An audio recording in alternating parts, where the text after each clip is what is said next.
Okay, welcome everyone. We are going to be talking about Google Forms today. We are going to be looking at classroom applications for Google Forms. As we work through the different types of ways you can use a Google Form today, there is a link to all of the examples that I will be going over on the 2020 Summer PD schedule. It will bring you to a document that looks like this, and then you're welcome to click on each of these as we go through the presentation today, or if after the fact you want to play around with it, you have access to all of those. It will ask you to make a copy when you click on these, so that is okay. That copy then is yours. Any edits that you make to that copy will not affect anyone else.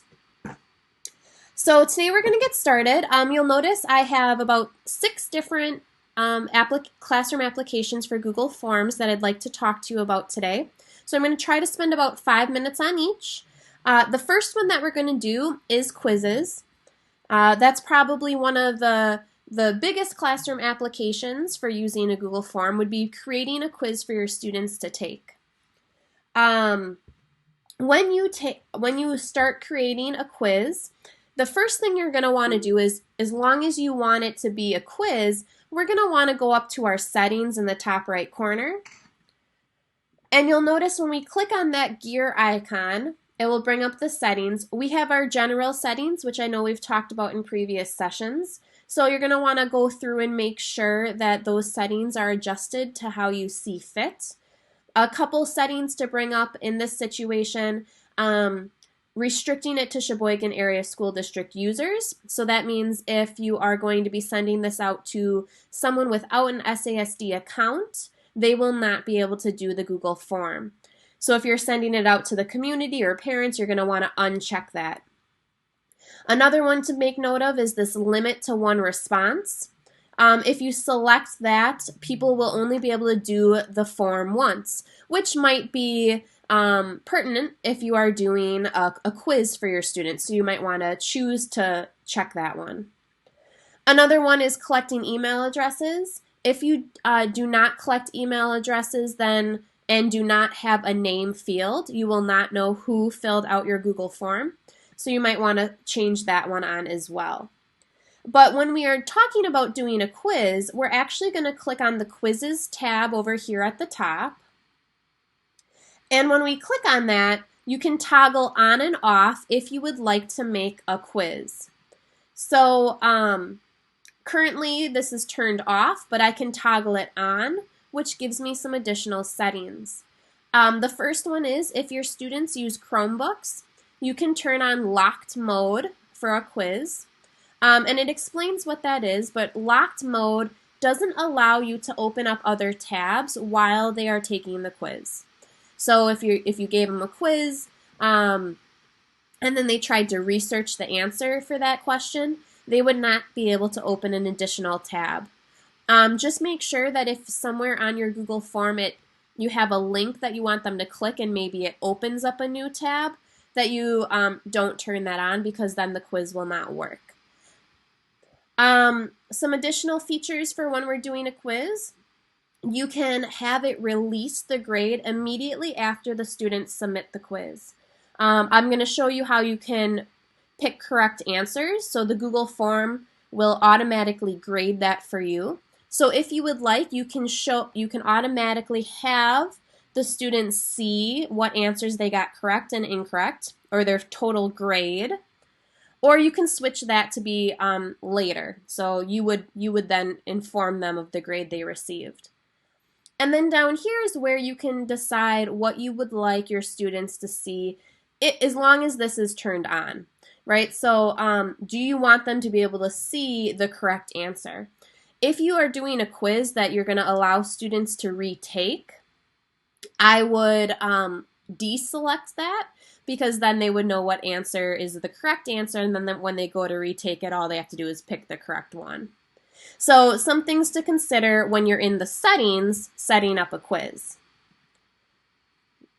So here's a quiz that I did that I just currently set up. So they will answer watch a video and then answer a question.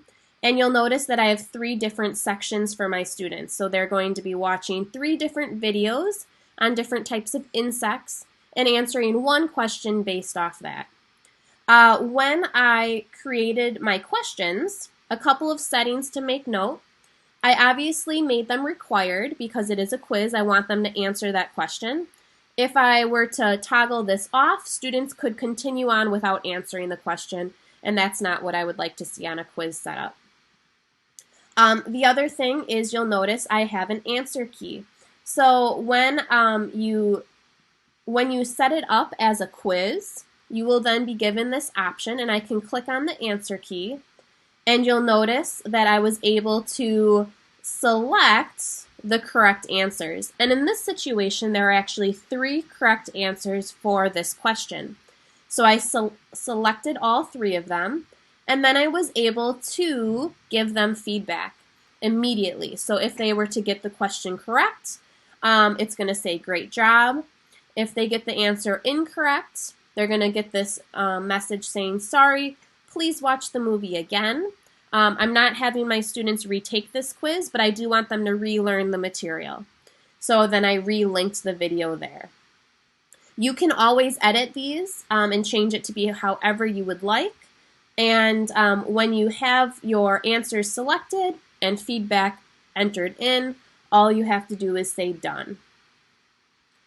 And I did that for all of my questions. So again, you'll notice I made this one, again, required. I have my answer key. In this situation, there is only one correct answer. I have my feedback for correct and my feedback for incorrect. You'll also notice in the top right corner, you can adjust the number of points that are assigned to the question. So my first question, I had 3 correct answers, so I assigned it 3 points. In this situation, there's only one correct answer, so I assigned it 1 point. However, you can make that your judgment call. Maybe this question is more important than others, and I want to make this worth 5 points. You can adjust it however you would like to do so. So I have my questions. Now I'm going to show you a little bit what it looks like from the student's view. So I'm going to hit the eyeball in the top right corner and then go to preview. Here's again my student view. So they would again click to watch the video, and then they're going to select their answers. I'm selecting incorrect answers right now. The students do see how many points this question is worth. Again, that's a setting that I have turned on.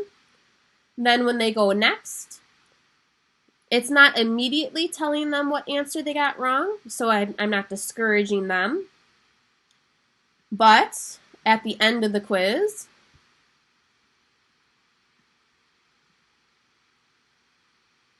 here is where they have the option to then view their score. They also have the ability to submit another response. Again, that is a setting that I have turned on. However, if you turn off that, they would not see this option. When I click on View Score, it will then open up a new tab for the students. It tells them their total points in the top right corner, and then it will show you the correct answers. So this one is wrong. Russia is not correct. The correct answers are these 3. And then there's my feedback that I have programmed for that question because it was incorrect. For the army ants question, they got that correct. There's my feedback, nothing else. And then again, we have the third question, which they also got incorrect. So that's what it looks like from the student side. As a teacher again, once I have responses given, I'm going to go up to my Responses tab. And here it shows a breakdown for you of the questions that were given. So it will show you again the average, the median, and the range for the overall quiz. It pulls up frequently missed questions, which is really great for reteaching. So it will tell you, okay, there was only 1 correct response for this question and 0 for this one. So I know that that's some reteaching that I might want to do. And then below are the actual questions. So here's the butterfly question, so I can see the percentage of students who got that correct, and then so forth. So again, there's this great responses tab that breaks it down for you. You can also look by question. So we were on the summary tab, but you could look by question. And you could also see individual results as well. So I have 4 submissions to this quiz. This is submission 1 of 4. And then I can toggle between and see all of those responses. Also remember that you can click on this Create Spreadsheet button. When you click on the Create Spreadsheet, it will ask you where you would like to put it. Most likely you're going to be creating a new spreadsheet. And when I click on Create, it will then create this spreadsheet for me with all of my responses so I can get an overall view of my class. So again, it gives me the timestamp of when these quizzes were taken, the overall score, and then what the student answered for the quiz. So something to keep in mind, again, when you're doing quizzes, that you can also view it in this way. I'm going to pause for a second. That is where I'm going to see if there's any questions before we move on to some of the other types of uses for Google Forms. There was just a question that came in, Julia, about can a student add a name? Yeah, so you'll notice in my quiz, I do not have a question for the student name, and I'm also not collecting email addresses. So when I am looking at these responses, whether I'm on the Responses tab or also in the Google form, I don't know what student took this quiz. So that's a really important thing to make sure that you do. When you are creating the quiz, the very first question you should have is student name. And so I would just probably add a question here for name. The other option is to turn on that collecting email addresses. If you collect the email addresses, it will automatically have that tied to each quiz as well. The one downside to email addresses is, student email addresses are a string of numbers and their last name. So unless you want to be a detective there, I highly recommend you include this name question for all of your forms. And Julia, can I just jump in real quick? Yeah. I usually recommend you doing separate first name and last name questions, because if you just do name and you want to sort them alphabetically by last name, it would sort it by their first name, whatever they first type. So I usually tell teachers to do a separate first name question and then a separate last name question. That way you have a little easier time sorting the responses in the spreadsheet if you need to. Awesome. That's a great tip. Thanks, Jenny.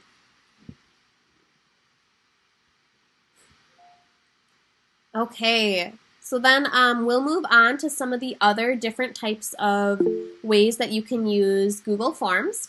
So we did the quiz. Another very popular one is an exit slip. This is something where you can have it set up and then students just know to do it at the end of every period, at the end of the week, however you want them to have it set up. So you'll notice a couple of different things that I have. Again, I have the name there. And after Jenny's comment, maybe I would have it first and last name separated out. But then what I also have is the date. And this allows me to use this form over and over again, even though maybe I want to look at a specific, like what they said on Monday. But by having this date here, I know the students are going to select the date and then they can tell me how they felt about the material, one thing they learned, and something that I want them to tell me. So again, when a student goes to preview this, again, they'll type in their name. They'll select the date. The nice thing about this date field is it's automatically selected for today. So as students are filling it out, they don't have to say, oh, what's the date again? It's automatically picked for you. So they can just select that. They can fill out this exit slip. You'll notice that I have the little star icons, meaning that it's required. So one thing that I learned today, so maybe they learned about butterflies today, and one thing you want me to know, I had a good day, and then they can submit. Again, you'll notice they can submit more than one response. I have that turned on because I don't want students to just submit one and not be able to submit additional ones, especially if I'm using this exact same form for tomorrow or for the previous day. So now when I go back to my responses, again, I can see a summary. I can see it by date. And then the really nice thing is if I do decide to create a spreadsheet, I can sort it by date so I can see all of my classroom's responses for Monday or all of them from Tuesday, and I don't have to continually recreating this form or sending out a new link for my students. They just know to always click on this and fill it out.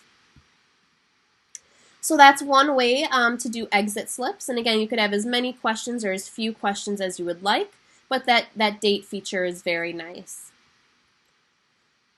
Another one that is very common would be a sign-up sheet. And this one's cool because we're using an extension to help minimize some of your work for you.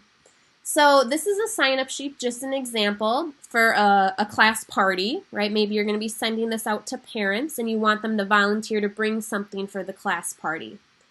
So I have the child's name, and then I have imported some different items that me as the teacher would like to see brought into the class.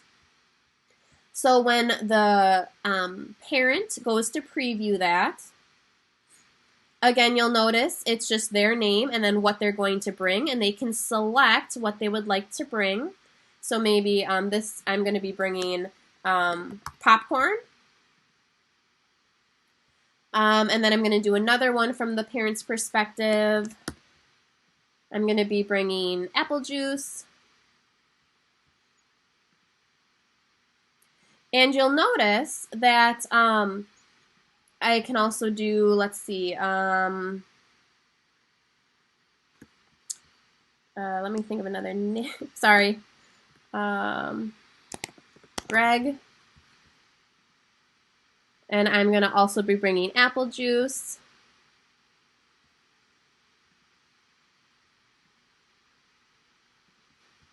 And then as a teacher, I get to see these responses.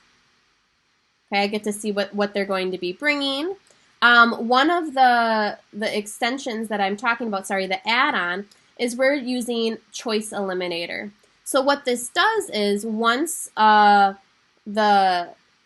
item is selected and you can choose how many of the certain items you want, it will then go away for your parents. So they will no longer have the option to select one of the things if it's already taken.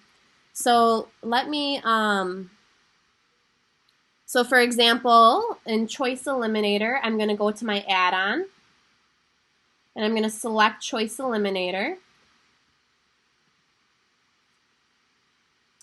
It will bring up just some notes on how to use it.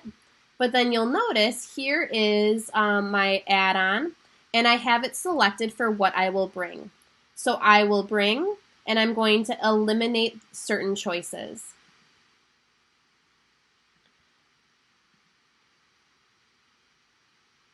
So when I have that selected and I send that out to people, you will notice that I can eliminate the choices for this one as they go to fill that out. And I'm sorry, but it should have eliminated one of those. I should not have been able to select, and let me try this one more time because I had it set up where I wanted, there we go. I just had to refresh the page. So now you'll notice that because apple juice was selected twice, I wanted 2 apple juices, and popcorn was selected. If I were to go and try to do this question again as a parent, I no longer have the option to do apple juice or popcorn. So again, when I go to preview that, and now, it's Sally's turn, I'm Sally's parent, I no longer have those options of bringing popcorn or apple juice because someone has already selected those and I've met those criteria. Again, I specifically said I wanted 2 apple juices and 1 popcorn, which is why it allowed me to do 2 of those and not just 1. So again, that's Choice Eliminator, and it's a great way to help you with sign-up sheets. I've also seen it if there's something specific in your classroom that you want checked out. For example, maybe you have a student that, you know, a certain book or a series of books that you want students to be able to borrow, and then they can do something like this as well. So again, that's a sign-up sheet using Choice Eliminator. So once responses have been come in, they will eliminate those choices in your questions. And you will notice on the add-on, when I opened it up, it did allow me to reset the question if needed. So for example, these are just me testing it, but now if I'm like, okay, it's good to go, I want to send it out. When I click on these 3 lines, I can refresh the question list, which will allow me to start over. I've also seen a lot of teachers use this for signups for like appointment slots. So especially when we were virtual, a teacher would have, you know, I'm available at 9, 9:30, 10 o'clock, 10:30, and then those choices would be eliminated as someone signed up for them. So just another option for you if you're looking for one. Awesome, thanks, Sarah. Okay, I have 3 more that I'd like to cover, and I'm down to 9 minutes, but I will stop and see if there's any additional questions that Sarah or Jenny want to bring up.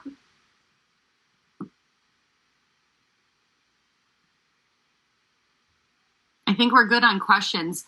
Tammy, if you want to ask your question, maybe at the end we can clarify that later, okay? Okay, so 3 additional things that we can do. Another one that's very straightforward to set up is a rubric. So a rubric is great for you as a teacher, right? So if you had your kids do a science project and you want to quickly be able to grade them without having multiple copies of paper in front of you, write a rubric for each student, you can set up a rubric on a Google form, and then you as the teacher will just use it. So this is just an example. So me as a teacher, I would enter the student name, select what class period they're from, and then I'm using a question format, and it's sorry, I want to tell you what it's called exactly. It's the multiple choice grid or checkbox grid, but that's what I'm using here, where then I can say, okay, so you know, did they have 5 sentences or 5 science vocabulary words, 5 paragraphs, and 5 pictures? And then I can easily score them on my grading scale, which I said was 0 to 5. And then maybe I also have a presentation section where I'm scoring them on did they do these 3 things. So again, as a teacher, you can go just either simply to preview or send it to yourself. And then I can just fill this out. Okay, so what did Sally do? And I can score her. And then when I go to submit, again, I have that option to submit another response. Then as the teacher, you're going to have all of your responses in the Responses tab. Or again, you can select to export it to a Google spreadsheet, which would then give you an overall view. You could then sort by student name, sort by period if you teach multiple periods, or even just get a great view of, okay, maybe next time I need to reteach them how to accurately define vocabulary words because, you know, a lot of my students did not do well on that section. The last 2 are really fun activities that you can do with your students, but they take a lot of work. So I'm just going to kind of show you them. The first one is an escape room. So you can create your own digital escape room for your students. The main thing that you're going to use for creating this digital escape room is when you have the question. So for example, this is my page 1 for my students. And the first question I'm asking them is, what is 25 times 4? And what you're going to want to use is you're going to want to use this response validation. So if you don't automatically see that, you click on the 3 dots, and then you can check response validation. So then what happens is it will allow you to decide, okay, what is the correct answer? So mine is a number. I want a number equal to 100. And if the student does not get that correct, this is the error message they're going to get. and they're not going to be allowed to move on. So that's what response validation is, how it's different than a quiz. So for example, when I go to preview this, so again, this is what you would send to your students. Here's that first lock. Again, you'll notice as a student, if I type in the wrong answer, I'm going to get that error message that I specifically typed in. And it will not let me move on. I can click next all I want, but because it's a required question and it's not accurately typed in, I can't move on to the next question. Now when I do 100, which is the correct answer, I can move on to the next one. Now I'm on lock 2. So again, a couple things you're going to want to use is response validation, and then also the different sections, because again, you don't want them to be able to see all of the locks at the first time. So I have a different section for my lock 2, the first president, George Washington. Spelling is very important, and then also you'll notice, even though it's correct, it has to be typed exactly how I typed it. So that's where I gave them this reminder to use capital letters, because if they don't, it will appear incorrect even though it is not. And then we're moving on to the next question. Once we get through all of them, and let's see if I can remember what I did for these. Yep, pizza, 1914. And then this last lock, so the one thing you learned this year, the response validation I have on here is they have to have a number of characters, right? So I don't really care what they write in there, but I want to make sure that they take their time and type in a number of options. So if I was a student and I just did nothing, right, that's not long enough for me as a teacher. So I'm asking them to type more than 50 characters. Let's see if this is enough. I learned about World War I. Nope. And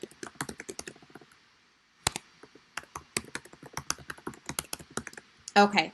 Then I can hit next, and you'll notice my very, very last section that I have is congratulations page, right? They broke out, they finished this escape room. And if you're doing virtual learning, right, you can have them take a screenshot of this page so that you know that they officially completed it, or they can always just click the submit button, and then you as a teacher would get that entire response as well. So that's again an escape room. Again, it takes more setup because you are going to have multiple sections and you're going to need that response validation in, but something a lot of fun that you can do to help review any subject area that you'd like. And then the last one that I'm going to share with you today in the last 2 minutes that we have is a choose your own adventure. And there's a couple things you could do. If you have older students, you could have them create their own choose your own adventure as well. It would take a lot of teaching on how to use a Google form, but definitely appropriate for middle and high school students as like a culminating project. But you as a teacher could also create one. And again, you're noticing I'm using a lot of different sections for this choose your own adventure.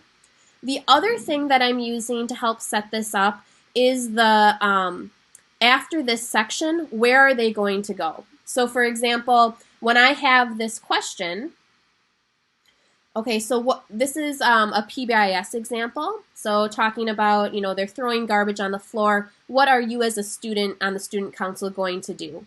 And the student has 2 different options. They can either create posters or tell their friends. Well, if they select this first one, you'll notice I'm going to have them go to section 2, which talks about creating a poster. And if they tell their friends, I'm going to have them go to section 3. So I have that set up for each question that they're answering. Again, so they maybe choose the poster section. There's a little blurb explaining what's happening, and then what are they going to take next? Are they going to give up, or are they going to create a cool tool? And it's based on each section that they have. So as a student, again, I can go to preview. Here's my little blurb I'm going to read. What am I going to do? Again, I'm going to have them create a poster. Now it takes me to that poster section. then maybe I'm going to give up. And it takes me to the very last one about, okay, well, are you sure you want to give up? You can submit it. Or maybe me as a student, I'm going to go back and I'm going to create a cool tool. It takes me to the cool tool tab. Now I'm going to say, okay, I'm going to have an assembly. And then here is where I did something a little bit different because I wanted them to know that once they had an assembly, you did an awesome job, you rock. So I just have them, it says copy and paste this in a new tab. It brings them to a brand new form saying like, you have helped the school, congratulations. Write your name here, and I'm going to give them a certificate of completion for this choose your own adventure story. And again, you could do something similar like this for the escape room as well. The only reason I have a separate form for the choose your own adventure is because you'll notice that I can only end it one way, right? So the way I have it ending is if they give up. If they choose to give up any time throughout this choose your own adventure, that's going to be the very last slide. But since there's two ways to end this, I needed to have a different form as well. So again, just another example of something fun that you can do, whether it's a review for what you did, what you taught, or maybe just, something fun. But it does require some setup on the teacher's end. Okay, so we are out of time today, but I will remain on if you have any additional questions or comments. Again, you have access to all of these samples through this sheet, so please feel free to look at them, play around. If you have any questions when you're doing one of these projects, please feel free to reach out to your tech coach or myself. We'd be happy to help you answer any questions. And I hope everyone has a wonderful day.